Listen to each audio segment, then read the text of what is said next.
கர்த்தர் அதிசயங்களை செய்கிறார் ஊழியங்கள் வழங்கும் தேவ ஆலோசனை. லூக்கா சுவிசேஷத்தில் 11வது அதிகாரம் 21வது வசனம். லூக்கா 11:21வது வசனம். ஆயுதம் தரித்த பலவான் தன் அரண்மனையை காக்கிற போது அவனுடைய பொருள் பத்திரப்பட்டிருக்கும். நமக்கு கொடுக்கப்பட்டதை காக்கும்படி பலவானாய் மாற வேண்டும். ஆயுதம் தரித்த பலவானாய் மாற வேண்டும். ஒருவனுடைய பொருள் பாதுகாப்பாக இருக்கணும்னா அவன் ஆயுதம் தரித்த பலவானாக இருக்கணும். ஒரு பொருளை வாங்கிறது முக்கியம் இல்லை, காக்கிறது முக்கியம். ஒரு பொருளை உருவாக்குறது முக்கியம் இல்லை, பாதுகாக்கிறது முக்கியம். ஒரு வீட்டை கட்டுறது முக்கியம் இல்லை, அதை பராமரிப்பதும் பாதுகாப்பது முக்கியம். ஒரு குடும்ப வாழ்க்கையை அமைத்துக் கொள்வது முக்கியம் இல்லை, அதை பாதுகாத்து அது இழப்பு வராமல், பிரிஞ்சு போகாமல், நஷ்டப்படாமல் காத்து நடத்துவது அவசியம். ஒரு பிள்ளைய சுதந்திரிக்கிறது முக்கியம் இல்லை, அதுக்கு வயத்தில் இருக்கும்போதே சத்துரு அதை அழிக்காமல், என்னை பொறுத்த மட்டும் உருவாகும் போதே போராடுவான். அப்பொழுதே ஜெபத்தில் விழித்திருந்து காக்கணும். வயத்தில் அந்த குழந்தை இருக்கும்போது எந்த பாதிப்பு இல்லாமல் இருக்கிறதுக்கு பாதுகாத்து ஜெபிக்கணும். கிடைத்த பிறகு பிள்ளைகள் கிடைச்சுன்னா கிடைக்காம இருக்கும்போது அழுகிறது அல்ல, கிடைச்ச பிறகு அதை விட கண்ணீரும் உபவாசம் விழிப்பும் அவசியம். நிறைய பெற்றோர்கள் அதை செய்வதில்லை. அவங்க நினைக்கிறாங்க, அவள் மலடி, நான் பிள்ளை இருக்குது, இவங்க இஷ்டத்துக்கு நடக்கிறாங்க, அதனால் பிள்ளைங்களை பிசாசு அடித்து தொலைக்கிறான். பத்திரப்பட்டிருக்கல, நம்ம காக்கல. பிள்ளைகளை பாவத்துக்குள்ளே கொண்டு போகிறான், லவ்வுக்குள்ளே கொண்டு போகிறான், தற்கொலைக்குள்ளே கொண்டு போகிறான், விபத்தில் கொண்டு போகிறான். ஒரு ஊழியருடைய சாட்சியை நான் கேட்டேன். அவருடைய மகன் ஒரு விபத்தில் மரித்து அந்த செய்தி அவர் சொல்லும்போது மிகவும் கஷ்டமாக இருந்தது. 22 வயது வாலிபன். அவரும் இன்னும் ஒரு இளைய மகனும் மனைவியும் அவருமாய் ஒரு சனிக்கிழமை ஒரு ஊழியத்தை முடித்து இரவு வந்துட்டு இருக்காங்க. மறுநாள் சண்டே சர்வீஸ். ஒரு பாஸ்டர். அவர் இரவு வந்து கொண்டிருக்கும்போது திடீர்னு ஒரு இடத்துல டயர் பஞ்சர். டயரை இவர்கள் சேர்ந்து அதை கலட்டி மாற்றுறாங்க. டயர் ஜாக்கி ஸ்லிப் ஆகுது. வேற ஒரு வண்டியில் ஹெல்ப் கேட்டு அப்போ அவங்களெல்லாம் ஹெல்ப் பண்ணி மாற்றுறாங்க. ஹைவேயில் தான் ஓரமாக நிறுத்தி இருக்கு, ஆனால் வண்டி இண்டிகேட்டர் போட்டிருக்கு. அந்த எச்சரிக்கை அந்த ஒரு கூம்புபடி ஒரு இது இருக்கும், வண்டியில் வச்சுருப்பாங்க, அதை ரோட்டில் வச்சுருக்காங்க. 2 பக்கம் அது ரிஃப்ளெக்ட் ஆகும். திடீர்னு அவங்க டயர் மாற்றிட்டு நிற்கும்போது ஒரு லாரி அதில் அடித்து அவர் சொல்கிறார், மகனை காணலைன்னு சொன்னார். 22 வயது வாலிபன் ஸ்பாட்டில் அவுட். இப்படி ஒரு கன்னத்தில் ஒரு அடிப்பட்டு இழுத்துட்டு போயிட்டு அவரிலிருந்து மீண்டு வருவதற்கு பல மாதங்கள் ஆனது. மெண்டல் மாதிரி ஆயிட்டார். ஏன்னா அப்படி பாடுவான், நடத்துவான், ஊழியத்தில் உறுதுணையாக இருப்பான். அப்போது ஹாஸ்பிட்டலில் கொண்டு போகும்போது அவன் எங்கேயே இறந்துட்டான்னு சொல்கிறாங்க. இவர் சொல்கிறார், இல்லையமாக ஈரோடு இருக்கிறான், அவனுக்கு எலக்ட்ரிக் ஷாக்கு கொடுங்க. அது இவருடைய கட்டுப்பாடுக்கு உட்பட்டு மருத்துவர்கள் எலக்ட்ரிக் ஷாக் கொடுக்குறாங்க. சொல்லிட்டாங்க, முடிஞ்சு போச்சு. ஆனாலும் அவர் ஏன்னா அவ்வளோ டிப்ரெஷனுக்குள்ளே அந்த குடும்பம் போனாங்க. அப்போது சுவரில் அப்படி பார்த்துட்டு இருக்கும்போது பிசாசு சொல்கிறாங்க, இப்போ நீ கத்த நல்லவர்னு சொல்லிப்பாரு. அவர் ஒன்று சொன்னார், பல நாட்களாகவே ஒரு குழப்பமாக இருந்தான், கலக்கம், ஏதோ ஒன்று நடக்க போகுதுன்னு பேசிகிட்டு இருந்த மாதிரி இருக்குதான் எல்லாருக்குள்ள. ஒரு சமாதானம் இல்லை, தரிசனம் சொப்பனோட ஜெபிக்க விட்டுட்டாங்க. நினச்சி பாருங்க, குடும்பமாக போகும்போது கண்ணு முன்னாலே மகன் மாறணும், நொடி பொழுதில். அவன் உள்ளே இருந்தவன் வெளியே ஹெல்ப் பண்ணிவிட்டு அப்படி வண்டிக்கு சைடில் நிற்கும்போது தூக்கிட்டு போயிட்டு வண்டி. இந்த ஆக்சிடெண்ட்டெல்லாம் அனுபவிக்கும் போது தான் தெரியும். அதுக்கு தான் சொல்கிறது, அரண்மனையை காக்கணுன்னா பலவானாக இருக்கணும். நமக்கு தந்ததை பறிக்கிறதுக்கு ஒருத்தன் இந்த பூமியில் இருக்கிறான், பிசாசு. இதை தான் நாங்கள் அடிக்கடி சொல்லித்தரோம். நிறைய பேருக்கு அது தெரியாது. கொஞ்சம் சொகுசு வாழ்க்கை வந்துன்னா வினக்கல்லக்கும் குடிகாரம் கூட நிற்பான் ஒழுங்கு. அவனுக்கு காலில் பேண்ட் இருக்கும், சட்டை இருக்கும், பேண்ட் இருக்கும் உடம்பில்.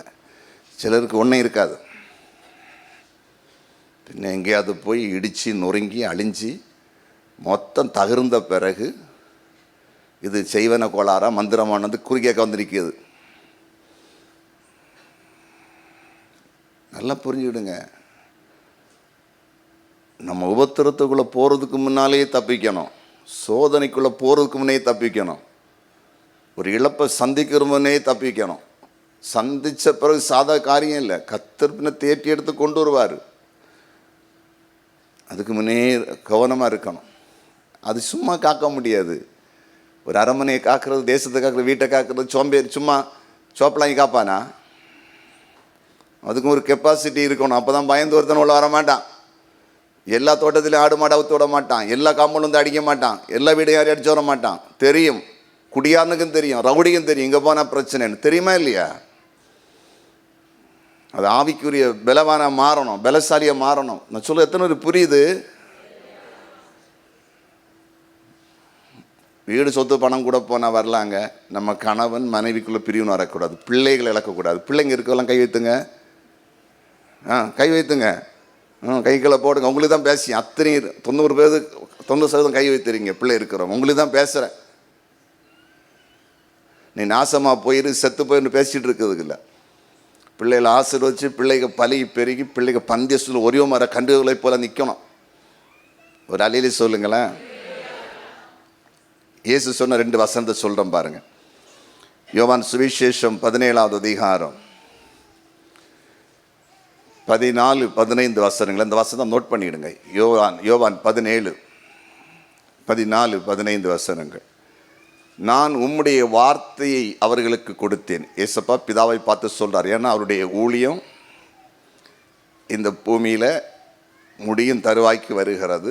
அப்போது அவர் பிதாவை பார்த்து சொல்கிறார், நான் உம்முடைய வார்த்தையை அவர்களுக்கு கொடுத்தேன். நான் உலகத்தான் அல்லாததைப் போல அவர்களும் உலகத்தார் அல்ல. ஆதலால் உலகம் அவர்களை பகைக்குது. உலகம் மனுஷன் மட்டும் இல்லை, பிசாசு தான் பயங்கரம் பகைப்பான்.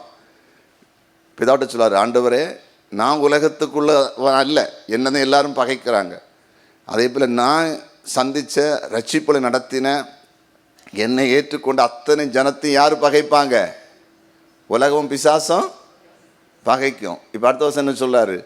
நீர் அவர்களை உலகத்திலிருந்து எடுத்துக்கொள்ளும்படி நான் வேண்டிக் கொள்ளாமல், அப்படின்னா பகைக்குதுன்னு சொல்லிட்டு சீக்கிரம் பரலத்துக்கு கொண்டு வரேன்னு சொல்லாமல், நீர் அவர்களை தீமை என்று காக்கும்படி, தீமை என்று விலக்கி காத்து கொள்ளும்படி வேண்டிக் கொள்ளுகிறேன். எத்தனை பேர் இப்படி ஜெபம் பண்ணி இருக்கீங்க? என் புருஷனை தீமைக்கு விலக்கி காத்து கொள்ளுங்க, என் பிள்ளைகளை தீமைக்கு விலக்கி காத்துக்கொள்ளுங்க, என் பாஸ்டரை தீமைக்கு விலக்கி பாதுகாத்துக்கொள்ளுங்க, அவங்க குடும்பத்தை காத்துக்கொள்ளுங்க, எங்கள் உடன் ஊழியர்களை காத்துக்கொள்ளுங்க. எத்தனை ஒரு உத்தரவாதம் எடுத்து ஜெபிக்கிறீங்க? வீட்டில் வேலை இல்லாமல் இருக்கிற சகோதரிமார்கள்லாம் கை வைத்துங்க பார்ப்போம். வேலை இல்லாமல் எங்கேயுமே வேலைக்கு போகாமல் வீட்டில் இருக்கிறீங்க. நீங்கள் அந்த சாப்பாடு தான் நடக்குது, துணியெல்லாம் கிடைக்குது, அது வேறு. அது யாராவது ஒரு ஆள் போடுவாங்க. அதில் டவுரி கொடுத்தலையாவது அந்த வட்டி வாங்கியாவது சாப்பிட்டுட்டு இருப்போம், பேங்கில் போட்டு வச்சுட்டு. சரி, எப்படியும் சரி, நாங்கள் என் கிருபையினால் நாங்கள் வேலை செய்யாமல் வீட்டில் இருந்து வீட்டு வேலையில் கவனித்து நாங்கள் வாழ்கிறோன்னு சொல்லுங்களேன். கை வைத்துங்க பார்ப்போம். எவ்வளோ பேர் இருக்கிறீங்க? உங்கள் வேலை என்ன தெரியுமா? புருஷனுக்கு, பிள்ளைகளுக்கு, உங்கள் சபைக்கு, சபையின் குடும்பங்களுக்கு உத்தரவாதம் எடுத்து டைம் எடுத்து பகல இன்னைக்கு வெள்ளிக்கிழமை இப்போ வந்திருக்கீங்க, என்னைக்கு இதே வெள்ளிக்கிழமை இல்லை நமக்கு வீட்டில் நேரம் இருக்கல, 1 மணி நேரமாவது காத்திருந்து திறப்பில் என்று பலவானந்த் என்று கையில் ஆயுதத்தை வச்சு காட்டி ஜெபிக்கணும். பிசாசை வந்தால் வெட்டி கொண்டு போடுவேன், நான் மிதித்து போடுவேன், நாசம் பண்ணி போடுவேன். இயேசுவின் நாமம் என்கிட்ட இருக்குது, வல்லமை இருக்குது, அபிஷேகம் இருக்குது. வந்த மிதிச்சிருவேன், நிற்கும், எழுத்து நிற்கும். வந்து பாரு, காலை வச்சு தலையை மிதிப்பேன் பாரு. அப்படி ஜெபம் பண்ணினீங்கன்னா உங்கள் பிள்ளைகளை எந்த ரூபத்திலையும் சாத்தான் அழிக்க முடியாது, குடும்பத்தை அழிக்க முடியாது. தந்தது பாதுகாக்கப்படும், இன்னும் தந்து கொண்டே இருப்பார். எத்தனை விசுவாசிக்கிறீங்க? மறக்காதில்ல? இன்னைக்கு சொன்னது மறக்காதில்ல? இது ஆண்டவர் இப்போ ராஜசேகர் ஜெபிக்குமே ரொம்ப சந்தோஷம் வந்தது. இது காலையில் தான், இப்போ நான் கிளம்பும் போது அந்த ஜெப குறிப்பை கொடுத்தாரு. நான் நோட் பண்ணி வசனத்தை வச்சு கொண்டு வந்தேன் தேவ சமூகத்தில். இப்போ ஒரு ஜெபம் பண்ண போகிறேன். நீங்கள் இப்போ எப்படி மாறணும்? ஆயுதம் தரித்த அபிஷேகம் இல்லாத வெட்டத்தை எடுத்து புருஷனை வெட்ட போகிறதில்ல, மனைவி வெட்ட போகிறது. இந்த இதுக்கு ஒன்றும் பிசாசு பயப்பட மாட்டான், அறிவாளன் சுத்தியலுக்கு ஒன்றும். அவன் பயப்படுறது அபிஷேகத்தை பார்த்து, அவன் பயப்படுறது ஜெபத்தை பார்த்து, அவன் பயப்படுறது அந்நிய பாஷையை பார்த்து, அவன் பயப்படுறது இயேசுவின் நாமத்தை பார்த்து, அவன் பயப்படுறது நம்முடைய முழங்காலை பார்த்து. இதுதான் ஆயுதம். இதை பண்ண ஆரம்பிச்சேன்னா வீட்டில் வரமாட்டான், குடும்பத்தில் வரமாட்டான், பிள்ளைகளை தொடமாட்டான், குடும்பங்கள்லாம் தலைக்க ஆரம்பிக்கும். எத்தனை விசுவாசிக்கிறீங்க? அப்படி ஒரு முழங்கால் படியிடுவோம். இப்போ ஒரு அந்த நீங்கள் பலவானாய் மாறும்படிக்கு, பலவான் ஆயுதம் தரித்த பலவான் தன் அரண்மனையை காக்கும்போது அவன் பொருள் பத்திரப்பட்டிருக்கிறது. பெரிய செய்தி. இந்த ஒரு வசனத்தை வச்சு 2-3 மணி நேரம் பேசலாம். அப்படிப்பட்ட ஒரு செய்தி. ஆனாலும் கர்த்தர் இன்னைக்கு உங்களை நேசித்து உங்களை சொல்லி தராரு. எல்லாரும் முழங்கால் படியிட்டு முடிஞ்சவங்க எல்லாம், ஏசப்பா என்னை ஒரு ஆயுதம் தரித்த பலவானாய் மாற்றும் ஆண்டவரை. நான் ஒரு பேர் கிறிஸ்தவனா கிறிஸ்தவளா டைம் பாஸுக்கு வந்துக்கிட்டு போகிறதோ, உம்மை தேடுதோ, பணத்துக்கு பொருளுக்கு அல்ல. எனக்கு கொடுக்கப்பட்டிருக்கிறது. எனக்கு நீங்கள் வீட்டை கொடுத்தீங்க, காரை கொடுத்தீங்க, பைக்கை கொடுத்தீங்க, பிள்ளைகளை கொடுத்தீங்க, சொத்தை கொடுத்தீங்க, வேலையை கொடுத்தீங்க, வியாபாரத்தை கொடுத்தீங்க, ஆஃபீஸை கொடுத்தீங்க, அம்மா அப்பாவை கொடுத்தீங்க. எனக்கு அம்மா அப்பாவை கொடுத்தீங்க. அவங்களும் கடைசி வரையிலும் பாதுகாப்பாக இருக்கணும். எங்கள் நடத்துறது எங்கள் அம்மா அப்பா பாதுகாப்பாக இருக்கணும் ஆண்டவரே. என் மனைவி பாதுகாப்பாக இருக்கணும், என் புருஷன் பாதுகாப்பாக இருக்கணும், என் பிள்ளைங்க பாதுகாப்பாக இருக்கணும். எனக்கு பிள்ளைங்க சொத்து ஆண்டவரே, அதுதான் சொத்து. பிள்ளைங்க பாதுகாப்பாக இருக்கணும், பரிசுத்தமாக இருக்கணும், கீழே விழக்கூடாது, அடிப்படக்கூடாது, ஆக்சிடென்ட்டை சந்திக்கக்கூடாது. எங்கள் பிள்ளைங்க சின்ன விஷயத்தில் டென்ஷன் ஆகி தற்கொலை பண்ணிடக்கூடாது. நாங்கள் இத்தனை காலமும் நீர் தந்த பிள்ளைங்களை கஷ்டப்பட்டு போற்றி வளர்த்துட்டு வருகிறோம். எங்கள் பிள்ளைகளை சாத்தான் பறிப்பதற்கு அனுமதி இல்லை. இப்போது நாங்கள் திறப்பில் நிற்கிறோம். சொல்லுங்க, அந்த அபிஷேகத்தை எனக்கு தாருங்க, அந்த ஜபத்தை எனக்கு தாரு. இன்று மட்டும் நான் தினமும் திறப்பில் நின்று ஆயுதம் தரித்த பலவான் எதிர்த்து நின்று எதிரியை வீழ்த்துற மாதிரி தினமும் திறப்பில் நின்று செபிக்க எனக்கு அந்த கிருபையை தாங்கப்பா. உத்தரவாதத்தோடு போராடி சத்துருவை வீழ்த்தி மடங்கடித்து அவன் தலையை நசுக்கி ஜெபிக்கிற அந்த கிருபையை தாருங்கப்பா. என் பிள்ளை எனக்கு இருக்குது, தொழில் இருக்கு, பண்ண மேன்மை பாராட்டி பெருமை பிடிச்சி நான் அலையாம என்னை தாழ்த்தி வெறுமையாக்கி 4 சுவருக்குள்ள அந்தரங்கமா என் ஜெப அறைக்குள்ள போராட கிருபை தாங்கப்பா. தேவ பிள்ளைகளை கருத்தாய் ஜெபிங்க. தாவீது அப்சலோம் மரித்த பொழுது அழுதான், என் மகனே அப்சலோமே, நான் உனக்கு பதிலாய் மரித்து நலமாயிருக்கிறேன். அல்ல கேளுங்க, அப்சலோம் தாவீதை எதிர்த்தவன். அவன் மரிக்கும் போது கூட தாவீதால் தாங்கி கொள்ள முடியவில்லையே. அப்படின்னா பாசமா இருக்கிற பிள்ளைங்க, அன்பா இருக்கிற பிள்ளைங்க, நம்மை சுற்றி இருக்கிற பிள்ளைங்க திடீர்னு ஒரு இழப்பை சந்திச்சு எப்படிங்க தாங்க முடியும்? பிசாசையை கொடுக்க கூடாது. நம்ம பிள்ளைகளை கேளுங்க, அந்த கிருபையை கேளுங்க, அந்த அபிஷேகத்தை கேளுங்க, அந்த வல்லமையை கேளுங்க. இப்ப கேளுங்க, கர்த்தருடைய அக்கினி இறங்குது. பேர் கிறிஸ்தவங்களா இருக்க வேண்டாம், பலவானா மாறுங்க. ஆயுதம் தரித்த பலவானா இப்ப மாறுங்க. வல்லமை இறங்குது, பெற்றுக்கொள்ளுங்க. நமக்கு ஆயுதம் என்னது? வேத வசனம். ஆயுதம் என்னது? அபிஷேகம். ஆயுதம் என்னது? இயேசுவின் நாமம். பெற்றுக்கொள்ளுங்க, அந்த கிருபையை பெற்றுக்கொள்ளுங்க.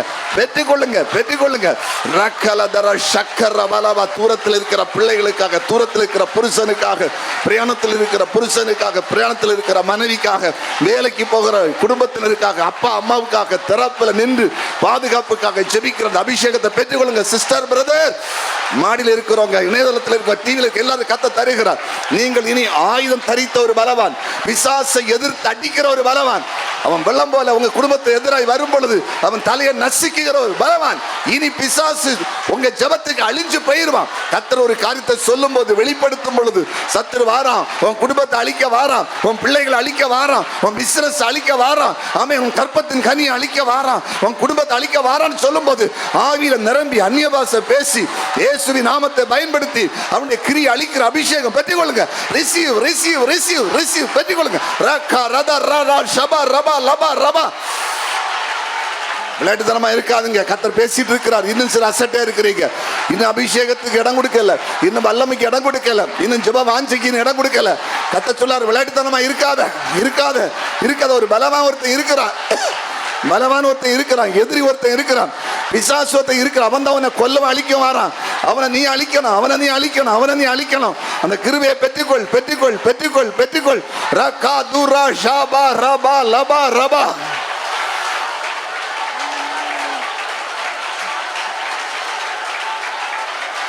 ஆண்டவரே, உம்முடைய ஊழியக்காரன் ஜெபிக்கிறேன். இவர்களுக்கு கொடுக்கப்பட்ட அனைத்தும், இவர்கள் கொடுக்கப்பட்ட குடும்பம், இவர்கள் கொடுக்கப்பட்ட பிள்ளைகள், இவர்கள் கொடுக்கப்பட்ட ஆஸ்தி, இவர்கள் கொடுக்கப்பட்ட வீடு, இவர்கள் கொடுக்கப்பட்ட வாகனங்களை கர்த்தருடைய ஊழியக்காரன் வேலி அடைக்கிறேன். இயேசுவின் நாமத்தில் எல்லாம் பத்திரமாய் இருப்பதாக, எல்லாம் பத்திரமாய் பாதுகாப்பாய் இருப்பதாக. இன்றைக்கு உம்முடைய பிள்ளைகளுக்கு கொடுக்கப்பட்டிருக்கிற அனைத்தும் பாதுகாப்பாய் இருக்கட்டும் என்று இயேசுவின் நாமத்தில் கட்டளையிடுகிறேன். இயேசுவின் நாமத்தில் கட்டளையிடுகிறேன். ஆண்டவர் ஜெபத்தை கேட்டார். எல்லாரும் கைகளை தட்டி கர்த்தருக்கு நன்றி செலுத்து. இயேசுவின் நாமத்தில் பிதாவே. ஆமென், ஆமென், ஆமென். உட்காருங்க.